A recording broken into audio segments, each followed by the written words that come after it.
ये हो गया रिवर। आप इसमें आपको पढ़ना क्या है मेन ठीक। एक तो चलो ठीक है, ये हो गया आपका ओरिजिन पॉइंट, और यहाँ पे ये क्या करता है, मर्ज करता है। अब इसके बीच में हम देखते हैं, सबसे पहले इसमें ये वाटर फ्लो करता है। तो अवेबिलिटी ऑफ वाटर देख लिए थे, कौन सा factor, ability of water, water देखे थे। इसमें दो देखे थे, एक तो हो गया आपको ये आपका हो गया, कौन सा हो गया, माउंटेन वाला, ग्लेशियर के थ्रू।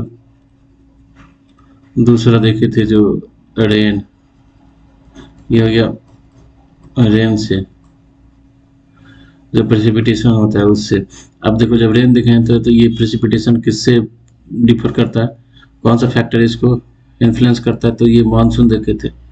इंडिया में 80% मानसून। तो यहाँ पे यदि हमें मानसून पता है, तो मानसून पता है, मानसून का सिस्टम पता है, तो रिवर में वाटर कैपेबिलिटी क्या होगा तो वो हम जान सकते हैं।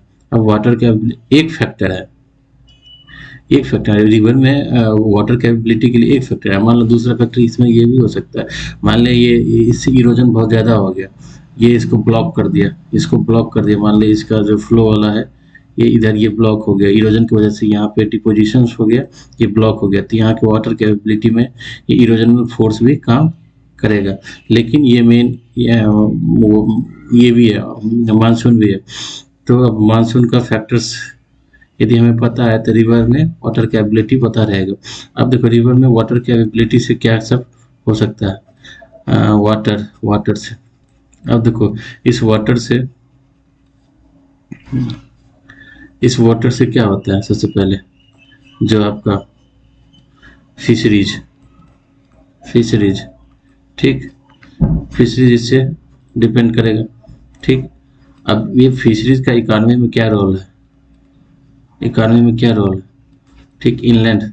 उसके बाद देखो इनलैंड वाटरवे। अब मान लो इस रिवर के अंदर, इस रिवर में मान लो पानी का स्तर बहुत कम हो गया, जैसे गंगा रिवर, ये गंगेटिक रिवर हो गया, या आपका जो नेशनल वाटरवे 1 है, तो मान लो पानी कम हो गया, तो जो आपका इनलैंड वाटरवे है वो इन्फ्लुएंस होगा, इससे इम्पैक्टेड हो इनलैंड वाटरवे हो गया। दूसरा, रिवर में वाटर कम होगा तो आपका जो इरिगेशन है वो डिफर करे। इरिगेशन जो कैनाल इरिगेशन होता है वो, ये हो गया कैनाल, यहाँ से निकला ये कनाल इरिगेशन। उसके बाद क्या हो सकता है, अब देखो ये जो एरिया है ये रिवर हो गया, तो इसका जो ये एरिया वाला है, तो यदि पानी कम हो जाएगा तो जो आपका क्या होता है, ग्राउंड वाटर, ये ग्राउंड वाटर। अब इस एरिया के अंदर मान ले ये इस एरिया में यदि ये देखो यहाँ पे एग्रीकल्चर हो रहा है। अब इसका जो ग्राउंड वाटर है पहले यहाँ पे था, अब यहाँ पे पानी कम हो गया तो नीचे चला गया, तो उससे क्या फर्क पड़ेगा, वो जैसे गंगेटिक प्लेन में अभी दिखा जा रहा है ठीक। तो ग्राउंड वाटर आपका हो गया, समझ गए। अब देखो जब पानी कम होगा रिवर के अंदर तो उससे क्या होता है, जो इंटरस्टेट वाटर डिस्प्यूट वो होगा, बढ़ेगा। उसके बाद देखो जो रिवर के ऊपर जितने भी शहर है, मान लो ये हो गया शहर, जो भी अर्बन एरिया है, तो अर्बन एरिया का लाइफ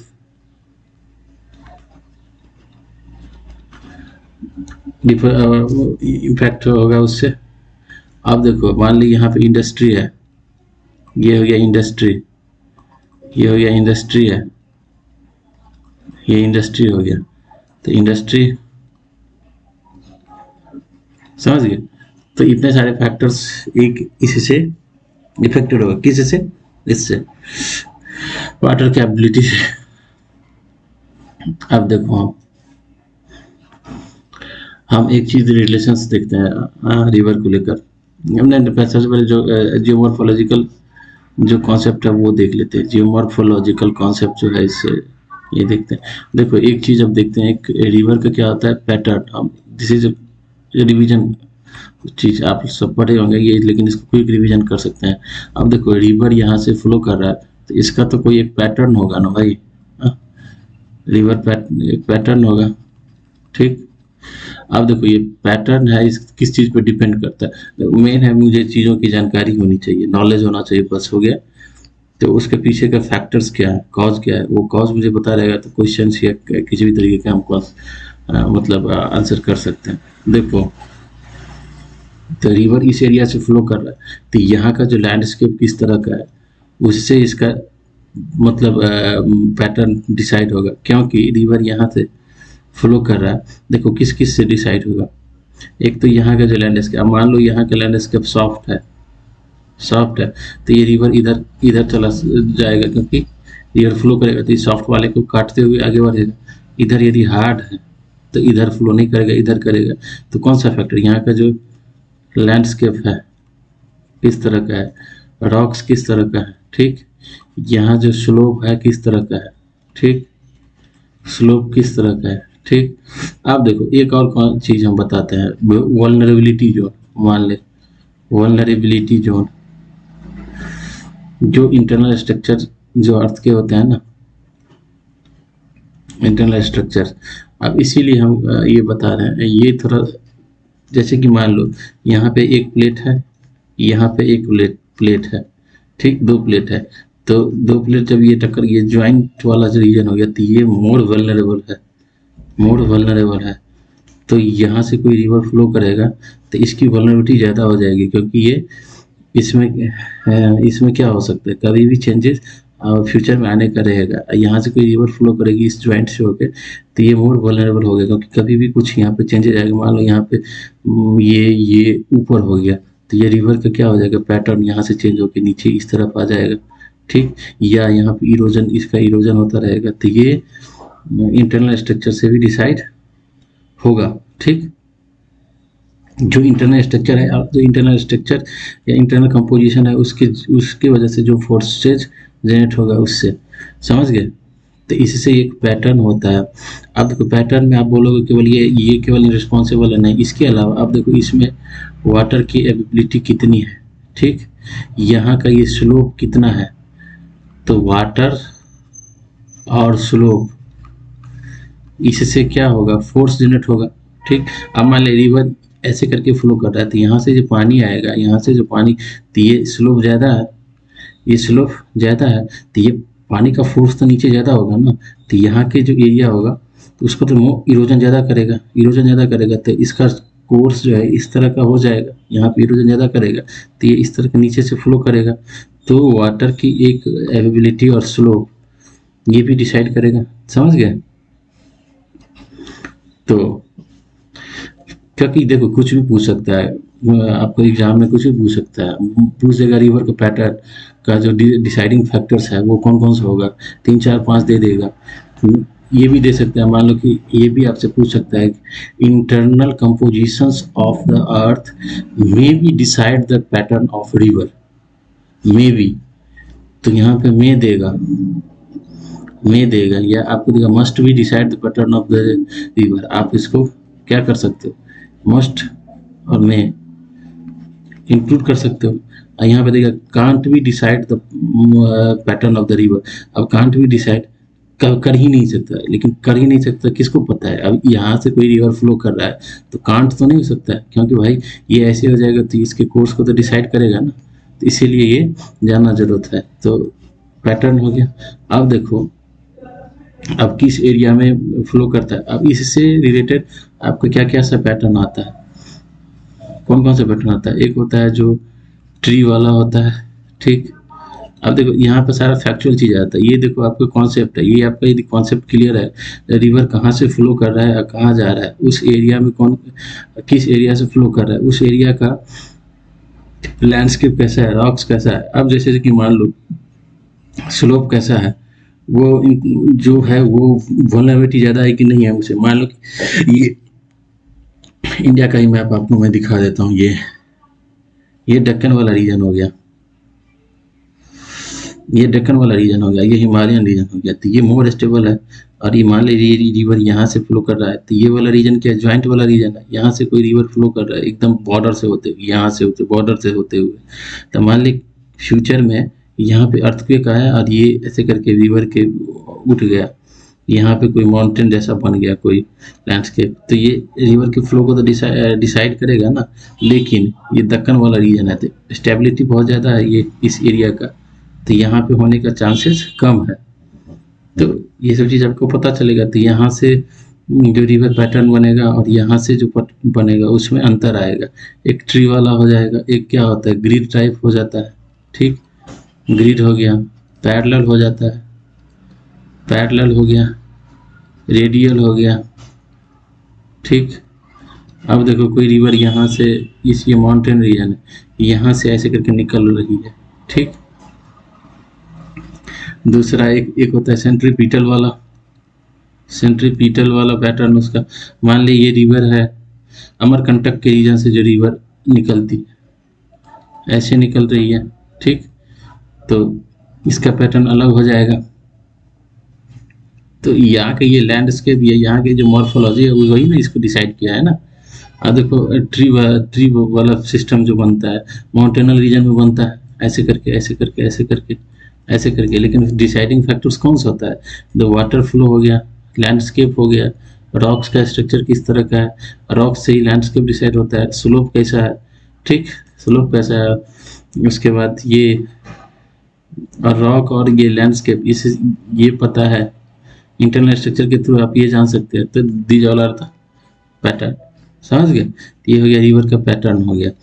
अब देखते हैं नेक्स्ट कॉन्सेप्ट, नेक्स्ट कॉन्सेप्ट देखते हैं। मेन है कि किस वजह से ये पैटर्न। नेक्स्ट कॉन्सेप्ट देखो आप, अब देखो रिवर में देखते हैं तो इंडिया में दो तरह का रिवर है। एक तो हो गया ये माउंटेन वाला हो गया, गंगेटिक टाइप जिसको बोलते हैं, गंगेटिक टाइप मान ले, और ये प्लेटू वाला, प्लेटू वाला। आप देखो अब ये हो गया आपका अपना भारत का मैप हो गया।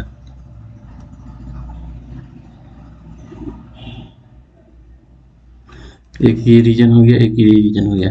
अब देखो यहाँ पे जो यहाँ के रिवर में मान लेना यहाँ से हो गया, यहाँ के रिवर में जो देखो यहाँ के रिवर है उसको वाटर कहाँ से मिलता है, ये माउंटेन यहाँ से ग्लेशियर से, ग्लेशियर से।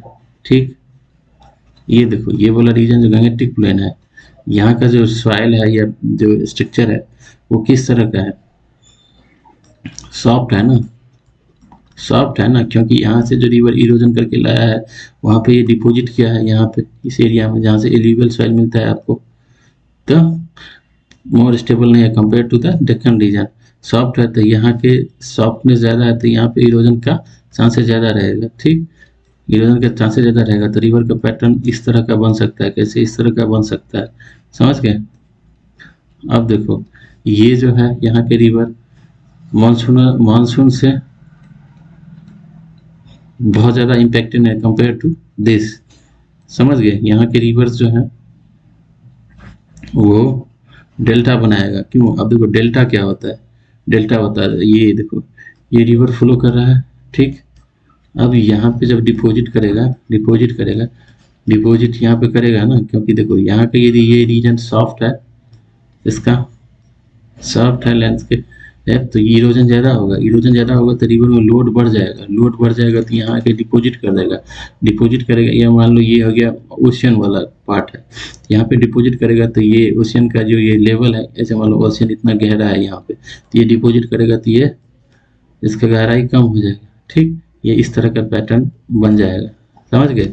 अब देखो डेल्टा में भी कई सारे पैटर्न हो जाते हैं, डेल्टा के कई सारे पैटर्न हो जाते हैं। अब डेल्टा जब पढ़ रहे हो पैटर्न क्यों हो जाएगा, क्योंकि देखो यहाँ पे जब डिपॉजिट करेगा तो ये इस तरह का इस तरह का इस तरह से ऐसे करके पैटर्न बनाएगा। ठीक, तो एक जैसे जो आपका बर्ड होता है उसका पैर जो होता है इस तरह का बना लेता है स्ट्रक्चर, ठीक, या इस तरह का बना लेता है, ठीक, सर्किट बना लेता है, जिसके बर्ड टाइप बना लेता है, और अलग अलग इसके पैटर्न है।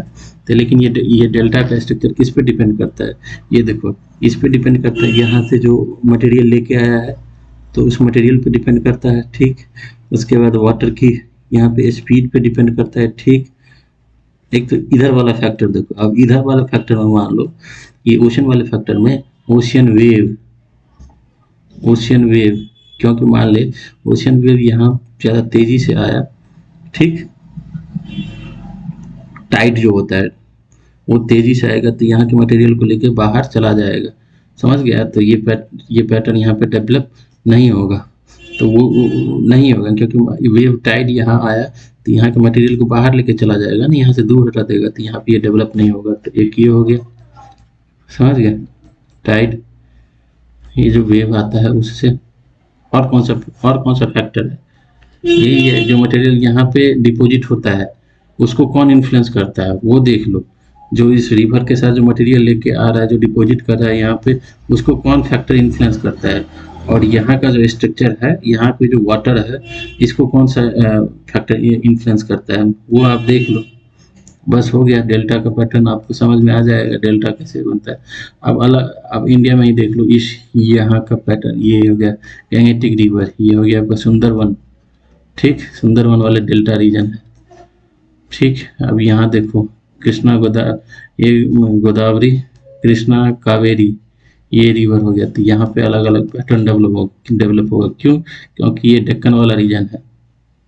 अब देखो प्लेटू वाले रीजन में जब देखोगे तो ये प्लेटू है तो यहाँ का स्ट्रक्चर होता है मोर स्टेबल होता है, स्टेबिलिटी बहुत ज़्यादा होती है, तो यहाँ पे इरोजन नहीं होगा, तो उतना ज़्यादा लोड इसमें नहीं होगा, तो यहाँ का डेल्टा का पैटर्न अलग होगा, समझ गए। तो अब देखो प्लेटू रीजन का जो रिवर होता है उसका वाटर की जो एबिलिटी होती है वो मानसून से ज़्यादा इफेक्ट, मानसून से ज़्यादा वो क्या करता है, इन्फ्लुएंस होता है, क्योंकि यहाँ तो ये ग्लेशियर उतना ज़्यादा है नहीं, ठीक, यहाँ पे है, ये वेस्टर्न घाट वाला रीजन है, यहाँ पे ग्लेशियर, वेस्टर्न घाट का एलिवेशन देखो ना कितना ज़्यादा है, तो ग्लेशियर होगा यहाँ पे, चांसेस है नहीं। ग्लेशियर कैसे डेवलप होता है, जैसे ही ऊपर जाते हो, आप पढ़े हो ना ज्योग्राफी के अंदर, ट्रोपोस्फेयर, स्ट्रेटोस्फेयर, एनोस्फेयर, एक्सोस्फेयर, ये सब पढ़े हो ना। तो जैसे ट्रोपोस्फेयर में ऊपर जाते हो टेम्परेचर क्या होता है, कम होता है, यहाँ पे टेम्परेचर कम होगा तो जो यहाँ पे वाटर मॉलिक्यूल्स होंगे तो वो क्या आइस में कन्वर्ट हो जाएंगे, ठीक। हिमालयन रीजन में क्यों होता है, एलिवेशन ज़्यादा है, ना, 6,000 मीटर, 6 किलोमीटर के अप्रॉक्स है वहाँ पे, ठीक। दूसरा यहाँ ये क्या है, इक्वेटर के ज़्यादा नज़दीक है, ये क्या है, इक्वेटर से ज़्यादा दूर है, तो इक्वेटर के पास क्या होता है, टेम्परेचर इक्वेटर के जो नज़दीक रहेगा, यहाँ पे ये हो गया, ये इक्वेटर इंडिया में नहीं है, इक्वेटर यहाँ पे है, ठीक। तो इक्वेटर के पास है, इक्वेटर से नज़दीक होगा तो टेम्परेचर सनलाइट का इफेक्ट ज़्यादा पड़ेगा, सनलाइट का, तो यहाँ पे ग्लेशियर होने का चांसेस कम होगा, लेकिन यहाँ पे होगा इक्वेटर ज़्यादा दूर है। तो इंडिया का जो क्लाइमेट है किस टाइप का है, यहाँ पे ये हो गया ट्रॉपिकल, सब ट्रॉपिकल दोनों मिला के हैं, टेम्परेट दोनों मिला के हैं, सब ट्रॉपिकल वाले मान के चलते हैं ना क्लाइमेट, इधर वाला रीजन उधर वाला रीजन, समझ गए। तो यहाँ पे ग्लेशियर होगा, और तो इसका ग्लेशियर से अब तो मानसून से ये प्लेटू वाला रिवर किस में, मानसून से डिपेंडेंट रहता है, ठीक, मानसून रेन पे डिपेंडेंट रहता है। यहाँ के रिवर का जो ये रॉक्स जो है, डेक्कन वाला रॉक्स क्या है, हार्ड रॉक है, इग्नस वाला रॉक है ना, डेक्कन क्या है, इग्नस वाला रॉक, वोल्केनिक इरप्शन के थ्रू उसका फॉर्मेशन हुआ है, तो इग्नस रॉक है, इग्नस रॉक्स हो गया तो क्या हो गया, स्ट्रॉन्ग हो गया रॉक्स, तो उसमें वाटर का जो फोर्स होगा, ये इग्नस रॉक्स है, ये मान लो ये इग्नस वाले रॉक्स, तो यहाँ पे रिवर ऐसे फ्लो कर रहा है, तो यहाँ पे वर्टिकल इरोजन होने के चांसेस ज़्यादा नहीं रहेगा ना, क्योंकि ये रॉक्स क्या है, मोर स्ट्रॉन्ग है, तो वाटर की जो भी फोर्स लगाएगा वो नहीं करेगा। अब देखो वाटर का फोर्स, जब अब ये देखो रिवर जब फ्लो कर रहा है तो ये रिवर वाटर हो गया, और जब उस वाटर के अंदर ये मान लो इरोजन की वजह से ये पत्थर का टुकड़ा भी आ जाएगा इसमें, तो इरोजिव पावर जो है वो रिवर का बढ़ जाएगा, इरोसिव पावर बढ़ जाएगा। तो यहाँ पे इस रिवर का जो बेड है और ये गहरा होने का चांसेस ज़्यादा रहेगा। लेकिन ये रॉक्स, ये जो यहाँ पे जो फोर्स लग रहा है, ये फोर्स जो है इसकी जो स्ट्रेंथ है उससे यदि कम रहेगा, ये रॉक्स हो गया स्ट्रांग है, तो ये फोर्स का मान लो पावर ज़्यादा नहीं होगा, तो इसको ये इरोड नहीं कर सकता है। तो ये इसमें मटेरियल का लोड, अब जब यहाँ पे इरोजन कम होगा तो मटेरियल का लोड, इरोजन से ही तो मटेरियल मिलते हैं, तो मटेरियल का लोड कम हो जाएगा, तो यहाँ पे जो डेल्टा बनेगा वो अलग टाइप का बनेगा, आर्क्यूरेट बनेगा, आर्क्यूरेट ऐसे ही कुछ नाम है, I don't know what is the actually name of that delta region. ठीक, तो प्लेटो में देख लिए मानसून से है, ये है इरोजन कम होगा, ठीक, इरोजन कम होगा, ये सब देख लिए। और क्या देखेंगे, बस हो गया। यदि आपको कौन से ये पता है रिवर कहाँ से फ्लो कर रहा है, कहाँ जा रहा है, उसको कौन सा फोर्स डिसाइड करता है इरोजन होगा कि नहीं होगा, वहाँ पे वाटर कैपेबिलिटी उसमें कितनी होगी नहीं होगी, वाटर कैपेबिलिटी रिवर के अंदर कौन डिसाइड करेगा नहीं करेगा। तो उसके बाद स्लोप की क्या है यहाँ का, ये इस वाले रीजन में स्लोप किस तरह का है, ठीक, स्लोप कैसा है, ये सब पता रहेगा, ये फैक्टर्स पता रहेगा। जो फैक्टर किसी भी रिवर कोर्स को डिसाइड करता है, वो फैक्टर्स यदि आपको पता है तो उससे रिलेटेड जो भी क्वेश्चन आएगा वो आप उसका आंसर एग्जैक्टली वेरी इजीली दे सकते हैं। ठीक, तो हो गया प्लेटो। आप पाछे देखो बहुत सारे दिया बुक्स में या इधर उधर लेकिन वो सभी मिल ही कर सकता है, देगा देगा यहाँ पे देगा मानसूनल रिवर, ये माउंटेन वाला रिवर का देगा, रिवर में पानी का फ्लो अक्टूबर नवंबर में बढ़ता है, क्योंकि जून जुलाई में बारिश होती है, तो बारिश होने की वजह से पानी का, बट आपको तो पता है ना जो मानसून कब आता है, जून के लास्ट तक स्टार्ट होता है, इधर इंडियन प्ले ये जुलाई तक पहुंचता है, जून के मिड जून या लास्ट जून कह सकते हो। शिफ्ट किया है क्लाइमेट आपका, तो थोड़ा चेंजेस हो गया पैटर्न में, अब उसको भी देखेंगे अलग कॉन्सेप्ट में कैसे शिफ्ट किया है, क्या रीजन है। ठीक, तो उसी से पानी का फ्लो बढ़ता है, तो फिर इधर गंगेटिक प्लेन में आने में टाइम लगता है, तो इसमें बढ़ जाता है, तो इसीलिए इस टाइम क्या होता है, फ्लड आता है, समझ गए। तो और इधर ये 5-7 चीज इसमें अब दे रखा होगा। अब देखो रिवर का, देखो 3 कोर्स होता है, एक होता है यूथफुल स्टेज हो गया, मैच्योर हो गया, और ये हो गया ओल्ड स्टेज। आपको मैं बता देता हूँ, देखो यूथफुल स्टेज, देखो रिवर का जो इरोजन होगा, ये रिवर इसमें यदि फ्लो कर रहा है ऐसे करके, तो इसका इरोजन 2 तरह का होगा, एक तो नीचे की तरह होगा जिसको बोलते हैं वर्टिकल इरोजन, दूसरा इस तरह का ओरिजेंटल इरोजन, जो उसका रिवर का ये बाउंड्री है ना, ये तो इधर भी इरोड करेगा जो उसका है, और नीचे भी इरोड करेगा, ठीक, अपने बेड पे इसमें भी इरोड करेगा। तो 2 तरह का होता है, एक हो गया हॉरिजेंटल, दूसरा वर्टिकल। अब देखो जो आपका माउंटेन वाला रीजन है, माउंटेन वाले रीजन में क्या होता है, माउंटेन वाले रीजन में ये जो रिवर फ्लो कर रहा है ना, तो उसमें इधर का जो पार्ट है, इधर का जो पार्ट है, ये किस तरह का पार्ट है, स्ट्रांग है, माउंटेन है, ठीक है, रॉक्स है, ठीक, माउंटेन वाला है, तो यहाँ पे हॉरिजॉन्टल इरोजन क्या होगा, कम होगा, ठीक, वर्टिकल इरोजन ज़्यादा होगा, क्योंकि वर्टिकल इरोजन ज़्यादा होगा। तो आप पूछेंगे जी वर्टिकल में क्या रॉक्स नहीं है क्या, देखो वर्टिकल रॉक्स तो हैं, लेकिन अब डिपेंड करता है वर्टिकल में क्या क्या हो जाएगा कि वाटर का लोड भी, देखो हॉरिजॉन्टल फोर्स क्या लगेगा, उतना ज़्यादा नहीं लगेगा इस पे compare to the vertical, vertical में ज़्यादा फोर्स लगता है, क्योंकि वाटर का प्रेशर भी है इधर नीचे बेड पे, रिवर का बेड ये हो गया ना, इस पे वाटर का प्रेशर भी है, और यहाँ से जो रिवर अपने साथ क्या लेके आया है, पत्थर के टुकड़े भी ये लेके आया है माउंटेन रीजन में, तो वर्टिकल इरोजन ज़्यादा होगा। तो ये वर्टिकल इरोजन ज़्यादा होगा तो क्या बनेगा, इस तरह का क्या ये बनेगा, शेप बनेगा, वी शेप का बनेगा। इसको क्या बोलते हैं, कैनियन बोलते हैं, कैनियन। ये हो सकता है, ये यूजफुल। मैच्योर स्टेज में जब आओगे, ये जब मैदानी एरिया में जब आता है, जब प्लेन एरिया में जब रिवर आता है, तो उसका क्या हो जाता है, यहाँ पे लोड बढ़ने लगता है, क्योंकि यहाँ से जो इरोजन करके लाया है तो पानी में तो उसका वेट तो बढ़ेगा ना। हम्म। तो उससे क्या होता है, रिवर की स्पीड क्या होती है, यहाँ पे कम हो जाती है। फिर यहाँ पे स्पीड ज़्यादा होगी, क्योंकि क्या होता है, माउंटेन रीजन में स्लोप ज़्यादा होता है, ठीक। तो यहाँ पे स्पीड ज़्यादा होती है। यहाँ पे क्या हो जाएगा, स्पीड कम हो जाएगी, क्योंकि प्लेन वाला रीजन है, स्लोप क्या होगा, कम होगा यहाँ पे, तो स्पीड कम हो जाती है। तो इस क्षेत्र में क्या होता है कि वर्टिकल इरोजन कम होगा, हॉरिजॉन्टल इरोजन ज़्यादा होगा। तो यहाँ पे रिवर का कोर्स कैसे इस तरह का हो जाता है, ठीक। अब देखो यहाँ पे इस तरह के होने पे कौन कौन सा स्ट्रक्चर बनता है, एक हो गया ऑक्सबो लेक जो है वो, मियांडर ये सब पढ़ते हैं वो सब है, समझ गए। अब देखो जो ओल्ड स्टेज में आता है, तो अब यहाँ पे मेन रिवर का काम क्या होता है, यहाँ पे यूथफुल स्टेज में केवल इरोजन का काम होता है। यहाँ पे इरोजन का काम होता है, डिपोजिशन यहाँ पे नहीं होता है, बिकॉज ऑफ स्पीड। स्पीड यहाँ पे ज़्यादा है, तो यहाँ पे डिपोजिशन नहीं होता है, समझ गए। यहाँ पे जो काम होता है मैच्योर वाले में, यहाँ पे इरोजन भी करता है। किसका इरोजन करेगा, साइड वाले को, हॉरिजॉन्टल इरोजन होगा, इरोजन भी करता है, डिपोजिशन भी होता है, ठीक।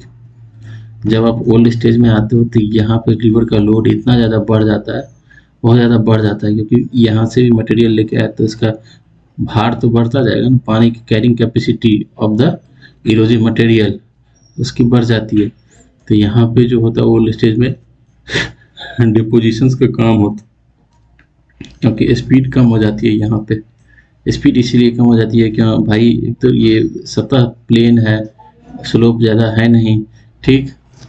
अब देखो स्लोप ज़्यादा है नहीं, अब देखो है नहीं, और दूसरा स्पीड कम हो जाती है, क्योंकि इसमें भार वेट बढ़ जाता है इरोजिव मटेरियल का। तो यहाँ पे क्या हो जाता है, डिपोजिशन का काम होता है, इरोजन यहाँ पे नहीं के बराबर होता है, ठीक। तो ये हो गया रिवर का कोर्स, देख लिए तीन वाला, तीन।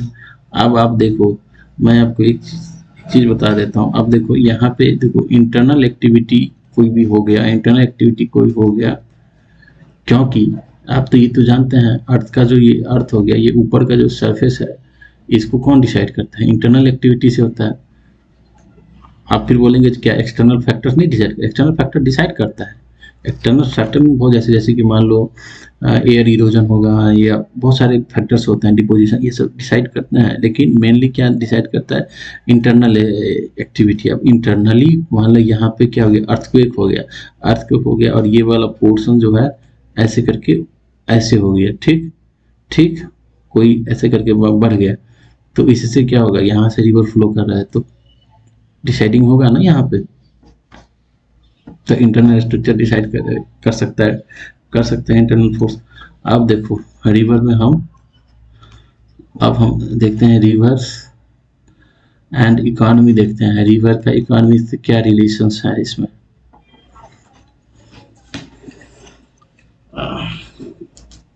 रिवर क्या देखोगे इकोनॉमी में, देखो यहाँ पे जब आप देखते हो तो सीधा से देखो, रिवर किस चीज के लिए, रिवर में होता क्या है, पानी होता है, और तो वाटर होता है, वाटर का ये क्या है, सोर्स है। तो अब वाटर के सोर्स को इकोनॉमी में क्या है, रोल, ठीक। अब देखो जो इंडस्ट्री है उसको भी ये करेगा, जिस जो वाटर इंडस्ट्री के लिए वाटर, देखो जैसे कि आपको देखो आयरन और इंडस्ट्री है, आयरन और एल्युमिनियम वाला है, आयरन एल्युमिनियम इंडस्ट्री है, जो आपका ये आप पढ़ते हो ना, ये दामोदर वैली मल्टीपर्पज प्रोजेक्ट जो है ना, इसमें तो पढ़ते हो, जैसे स्वर्ण रेखा रिवर है, दामोदर हो गया, ठीक, ये सब रिवर है ना यहाँ पे छोटा नागपुर वाले रीजन में। तो यदि वाटर का सोर्स में चेंजेस आएंगे तो ये सारे इंडस्ट्री इम्पेक्टेड होगा कि नहीं होगा, समझ गए। जैसे कि आपका देखो न्यूक्लियर पावर प्लांट है, न्यूक्लियर पावर प्लांट है, उसमें भी वाटर चाहिए, तो ये भी इससे डिसाइड हो सकता है। ठीक, जैसे कि आपका कौन सा इंडस्ट्री हो गया, जो आपका पेपर पेपर इंडस्ट्री, पेपर वाला है, उसके लिए भी वाटर की नीड्स होते हैं, तो ये भी डिसाइड होगा इससे।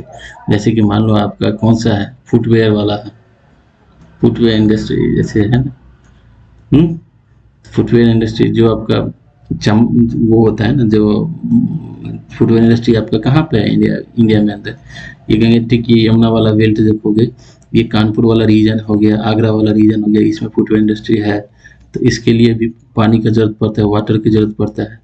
वाटर का सोर्स कौन सा है, रिवर है, तो ठीक, तो ये सारे इंडस्ट्री को दिखेगा। तो रिवर इकोनॉमी हम यहाँ पे देख रहे हैं, क्योंकि फुटवेयर इंडस्ट्री में कितना जो चमड़ा होता है, ठीक, जो लेदर्स होते हैं, उसको साफ करने के लिए वाटर की जरूरत पड़ती है बहुत ज़्यादा मात्रा में। पेपर इंडस्ट्री में भी वाटर की जरूरत पड़ती है ज़्यादा मात्रा में। ठीक, उसके बाद ये आयरन और जो आपका आयरन और स्टील, ये सब वाला इंडस्ट्री है, उसमें भी वाटर की जरूरत पड़ती है। जो आपका न्यूक्लियर पावर प्लांट है, उसमें भी वाटर की एज ए कूलेंट, कूलेंट में वाटर की भी जरूरत पड़ता है ना, तो उसमें भी जरूरत पड़ता है। ठीक, तो ये इकोनॉमी में एक ये हो गया। दूसरा जो इंडस्ट्री को डायरेक्ट इम्पैक्ट करता है, दूसरा देखो आप इकोनॉमी, इकोनॉमी का फर्स्ट सेक्टर कौन सा है, एग्रीकल्चर हो गया। फर्स्ट सेक्टर एग्रीकल्चर है ना, तो एग्रीकल्चर और वाटर, वाटर का रिलेशन है कि नहीं है। ठीक, और वाटर का रिलेशन किससे है, इरिगेशंस, इरिगेशंस। ठीक, इरिगेशन, और इरिगेशन में आप कौन कौन सा होता है, तीन होता है, मानसून हो गया, ठीक, कैनाल हो गया, ठीक, ठीक, वेल हो गया, जो आपको कुआं वुआं लगाते हैं वो। तो जो कैनाल इरिगेशन जिस एरिया में होता है, कैनाल इरिगेशन आपका इंडिया का मैप देखोगे तो किस एरिया में ज़्यादा होता है, गंगेटिक प्लेन में होता है कैनाल इरिगेशन। ठीक, वेस्टर्न यूपी वाले पार्ट में होता है कैनाल इरिगेशन, और हम कैनाल को अभी बढ़ा रहे हैं। ठीक, तो कैनाल इरिगेशन में यदि वेरिएशंस आएगा बिकॉज ऑफ किसके, रिवर की वजह से। अब सीधी सी हम बात आपको हम यहाँ पे बता रहे हैं। चलिए ठीक, ये हो गया रिवर हो गया, ये रिवर हो गया। ठीक, यहाँ से एक कैनाल निकला हुआ है, ये इस वाले रीजन में एग्रीकल्चर को ये क्या करता है, पानी देता है। ठीक, अब देखो ये फ्लो कर रहा है। ठीक, रिवर में यहाँ पे बहुत ज़्यादा इरोजन हुआ, बहुत ज़्यादा इरोजन हुआ, यहाँ पे रिवर ब्लॉक हो गया है। ठीक, ब्लॉक हो गया है, या मान लो अर्थक्वेक आया, या इंटरनली कुछ ऐसा कुछ हुआ, अर्थक्वेक आया। देखो आप फिर बोलोगे कि दिस पॉसिबल है कि नहीं है, जिसमें कि माउंटेन बिल्डिंग या जो होता है वो नॉट अ सडन एक्टिविटी है, उसमें टाइम लगता है। दो तरीके के होता है ना, जैसे कि मैंने ये बोल दिया कि मान ली यहाँ पे कोई ऐसे करके सता, लेकिन लो स्केल पे अर्थक्वेक की वजह से ऐसे हो सकता है, पॉसिबिलिटी है। ठीक, यहाँ पे हो गया, अब यहाँ पे ऐसे हो गया तो ये ब्लॉक हो गया।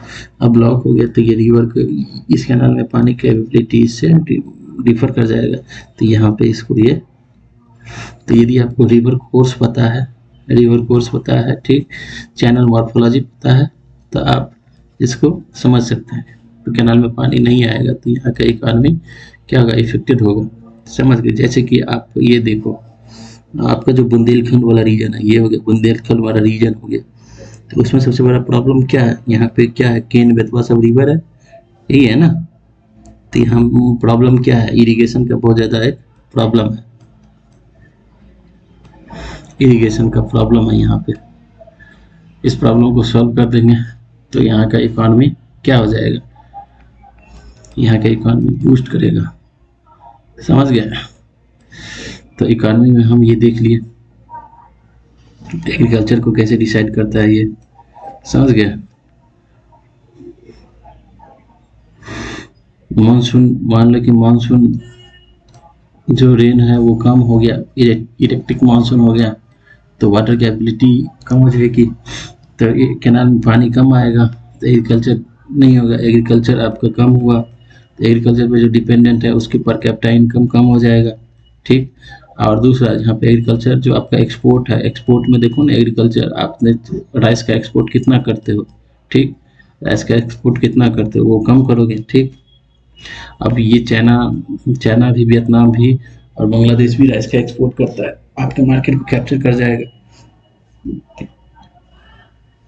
तो ये देखें, तो रिवर और इकोनॉमी में हम ये सब देख लिया। रिवर इकोनॉमी में अब हम देखते हैं, हाँ, तो रिवर में देख लिए इंडस्ट्री को कैसे इम्पैक्ट होगा रिवर से। उसके बाद एग्रीकल्चर देख लिए। अब देखो इकोनॉमी में जब आप देख रहे हैं तो देखो जो प्रोडक्शन होता है, ठीक, और प्रोडक्शन के बाद मार्केट तक पहुंचता है, तो उसमें जो आपका गुड्स है, तो उसमें ट्रांसपोर्ट कॉस्ट जो है, ट्रांसपोर्ट एंड लॉजिस्टिक में मल्टीपल फैक्टर्स इंक्लूड होता है, लेकिन ट्रांसपोर्ट एक मान लेते हैं। ट्रांसपोर्ट कॉस्ट एक बहुत बड़ा फैक्टर्स होता है। यदि इनलैंड वाटरवे डेवलप कर दिया, ठीक, इनलैंड वाटरवे डेवलप कर दिए, तो आप इससे क्या होगा, आपका ट्रांसपोर्ट कॉस्ट क्या होगा, कम हो जाएगा, ठीक, ट्रांसपोर्ट कॉस्ट कम हो जाएगा, तो जो गुड्स होगा वो क्या हो जाएगा, चीप होगा, कम होगा, ठीक। तो इससे क्या होगा, इन्फ्लेशन कंट्रोल हो सकता है, ठीक। तीसरा देखो इनलैंड वाटरवे हो गया। अब हम इनलैंड वाटरवे को एक सेपरेट देखेंगे। इनलैंड वाटरवे को डेवलप करने के लिए क्या क्या फैक्टर्स चाहिए और क्या, ये देखो रिवर, मानसून और ड्रॉट और ये इकोनॉमी। एक ड्रॉट हो गया, एग्रीकल्चर नहीं होगा। ड्रॉट कैसे आता है, ड्रॉट के लिए तो एक तो मानसून भी तो है रिस्पॉन्सिबल ना, मानसून ही है। ये हो गया ड्रॉट, एग्रीकल्चर, ठीक। और उस एग्रीकल्चर नहीं होगा तो क्या होगा, आप आगे उसको देख सकते हैं। फेमाइन, ड्रॉट क्या होता है भाई, पानी की अवेबिलिटी ऑफ वाटर। अब ड्रॉट में भी देखो अलग अलग टाइप के ड्रॉट होते हैं। एग्रीकल्चर ड्रॉट हो गया, इकोलॉजी ड्रॉट हो गया, ठीक, इकोलॉजी ड्रॉट हो गया, जनरल ड्रॉट, बहुत सारे होता है, ठीक। उसके बाद सॉइल लेवल पे ड्रॉट को देखा जाए तो ये सब रिलेटेड है किससे, वाटर की अवेबिलिटी से। इसका अलग अलग टाइप्स दे रखा है, ठीक। लेकिन आप यदि पता है, जैसे इकोलॉजी वाले हम जैसे हम आपको बता देते, इकोलॉजी क्या हो गया, किसी भी मतलब मान लो एक एरिया में ये इकोलॉजी है, ठीक है, यहाँ पे बायोटिक फैक्टर, एबायोटिक फैक्टर्स होते हैं। अब जब इसको वाटर की एबिलिटी इसको वो कर डिस्टर्ब करने लगे तो इकोलॉजी हो गया। अब देखो सॉइल लेवल पे यदि सॉइल में वाटर की एबिलिटी कम हो जाएगा तो क्या हो जाएगा, सॉइल ड्रॉट हो गया। एग्रीकल्चर को यदि वाटर की एबिलिटी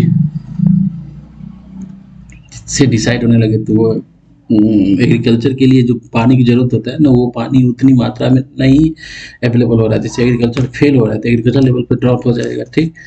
अलग अलग ड्रॉट है, इसका एग्जैक्ट दे रखा होगा IMD इंडियन मेट्रोलॉजी के डिपार्टमेंट के थ्रू, ये आई थिंक सो वो होता है, ठीक।